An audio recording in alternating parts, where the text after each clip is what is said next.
Attention, on signale.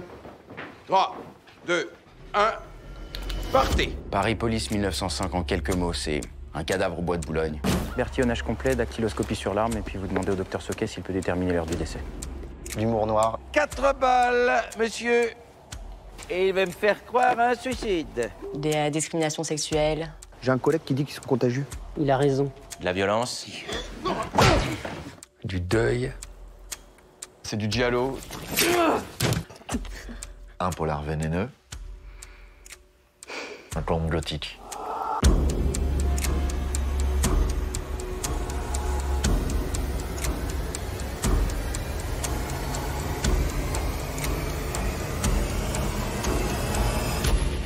Plus qu'un changement d'époque, c'est un changement de genre qui a lieu.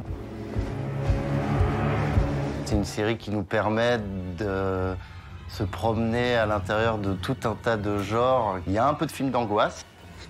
On a fait appel à un compositeur qu'on adore, qui est Javier Navarrete, et qui a pas mal travaillé avec Guillermo del Toro, qui a fait notamment Le Labyrinthe de Pan.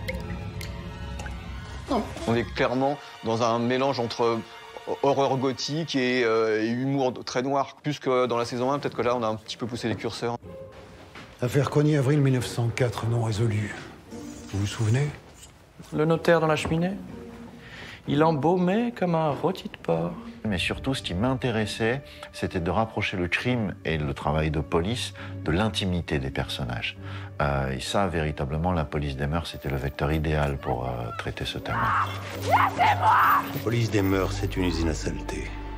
Dès qu'on s'approche, ça éclabousse. Le qui tue qui devient beaucoup plus le qui couche avec qui. Et la vérité, c'est qu'on a tous des choses à cacher. Inspecteur Antoine Join, police des mœurs. Nous aimerions votre assistance pour une affaire urgente. Alors oui, Antoine Join, on le retrouve 5 ans plus tard. Il est père de famille. Il se retrouve propulsé au cœur d'une enquête criminelle au bois de Boulogne. Un jeune homme est mort pas loin d'ici la nuit dernière. Des coups de feu ont été tirés. Quelqu'un a bien dû les entendre.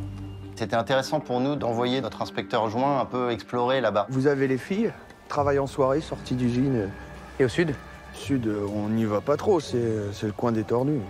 Pour qu'il aille chercher là-bas lui-même un peu et creuser ses propres ambiguïtés. Inspecteur Join, êtes-vous un averti?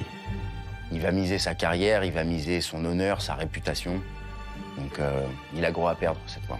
On dira ce qu'on veut. Join, il a des couilles au cul. Jeanne Chauvin, elle a enfin prêté serment au bureau de Paris. Elle continue à se battre pour l'émancipation des femmes. Elle a plaidé 3 fois en 5 ans.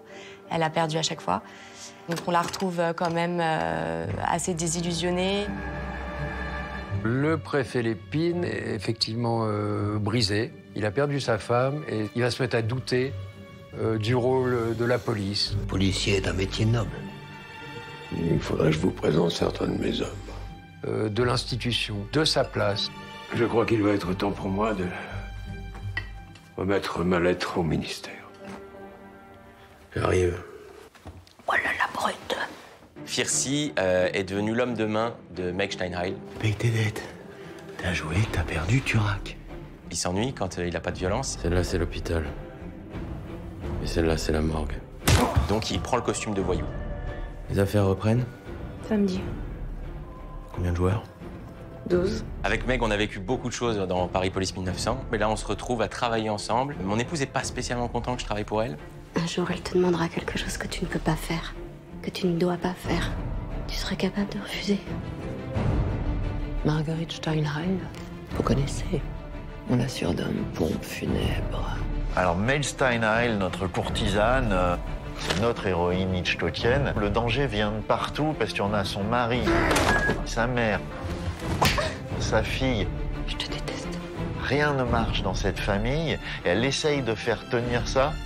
Il y a quelque chose de chimérique dans les luttes de Meg. On a le sentiment que sa chute va devenir inéluctable.